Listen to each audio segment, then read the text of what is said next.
Materi bab 3, bernyanyi dengan roh dan akal budi. 1 Korintus 14 ayat 15 sampai 19. Jadi, apakah yang harus kubuat? Aku akan berdoa dengan rohku, tetapi aku akan berdoa juga dengan akal budiku.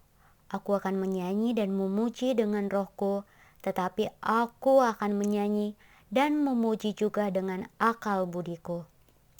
Sebab, jika engkau mengucap syukur dengan rohmu saja, bagaimanakah orang biasa yang hadir sebagai pendengar dapat mengatakan amin atas pengucapan syukurmu? Bukankah ia tidak tahu apa yang engkau katakan? Sebab sekalipun pengucapan syukurmu itu sangat baik, tetapi orang lain tidak dibangun olehnya. Aku mengucap syukur kepada Allah bahwa aku berkata-kata dengan bahasa roh lebih daripada kamu semua. Tetapi dalam pertemuan jemaat, aku lebih suka mengucapkan 5 kata yang dapat dimengerti untuk mengajar orang lain juga daripada beribu-ribu kata dengan bahasa roh.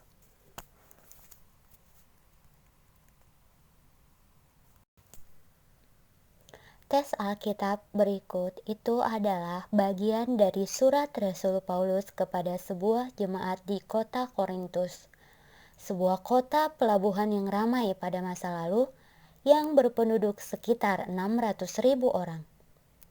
Kota itu berada di negara Yunani dan kota itu sudah runtuh. Muncul kota Korintus yang baru yang letaknya sudah bergeser dari kota Korintus yang lama. Saat ini kota Korintus yang baru itu hanya berpenduduk 10.000 orang. Surat Paulus ini berisi nasihat kepada jemaat Korintus agar mengusahakan kebaikan-kebaikan dalam jemaat.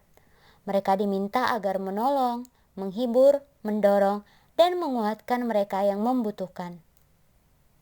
Sayangnya, pada waktu itu jemaat Korintus hanya sibuk mementingkan satu karunia dari Allah, yaitu berbahasa roh.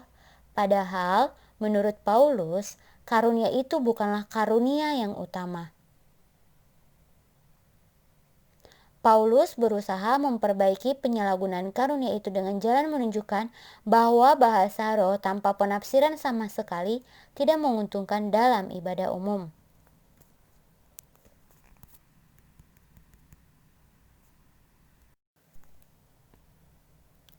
Menurut Paulus, bernyanyi yang baik dalam ibadah adalah bernyanyi yang menggunakan akal dan budi.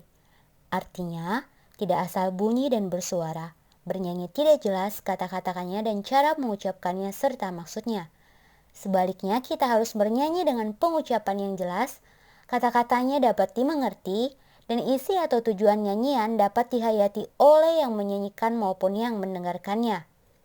Menurut Paulus juga, nyanyian yang menggunakan akal dan budi yang baik akan menolong orang lain yang mendengarkan menjadi mengerti karya dan kebaikan Allah yang dilakukan terhadap manusia dan alam ciptaannya, bahkan ikut mengaminkan isi nyanyian itu sebagai tanda setuju karena memahami isi dan maksud nyanyian itu, sehingga nyanyian dan bernyanyi dalam ibadah tidak dapat dilakukan secara sembarang tanpa maksud yang jelas.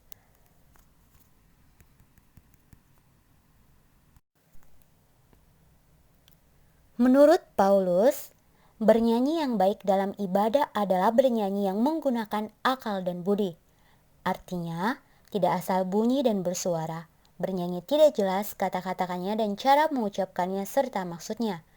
Sebaliknya, kita harus bernyanyi dengan pengucapan yang jelas, kata-katanya dapat dimengerti, dan isi atau tujuan nyanyian dapat dihayati oleh yang menyanyikan maupun yang mendengarkannya. Menurut Paulus juga, nyanyian yang menggunakan akal dan budi yang baik akan menolong orang lain yang mendengarkan menjadi mengerti karya dan kebaikan Allah yang dilakukan terhadap manusia dan alam ciptaannya, bahkan ikut mengaminkan isi nyanyian itu sebagai tanda setuju karena memahami isi dan maksud nyanyian itu, sehingga nyanyian dan bernyanyi dalam ibadah tidak dapat dilakukan secara sembarang tanpa maksud yang jelas.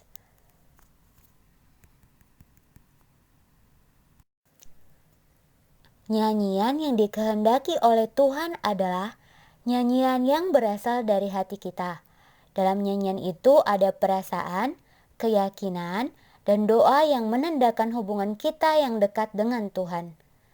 Nyanyian yang dinyanyikan dengan baik, dengan suara yang jelas, bukan berteriak, dan yang dinyanyikan dari hati akan menenteramkan hati yang menyanyikannya kita sendiri, orang lain, dan Tuhan.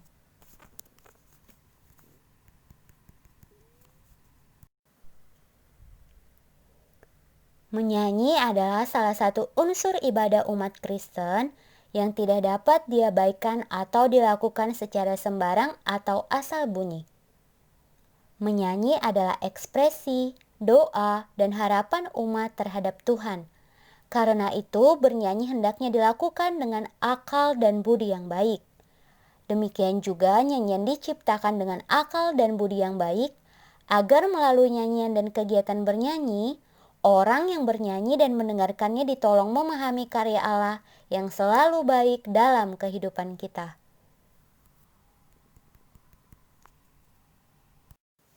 Mari berdoa. Ya Tuhan yang baik, ajarlah kami menggunakan mulut dan hati kami untuk bernyanyi dengan baik, agar nyanyian kami semakin menolong kami mengenal kebaikan Tuhan dalam hidup kami setiap hari. Di dalam nama Tuhan Yesus, dengarkanlah doa syukur ini. Amin.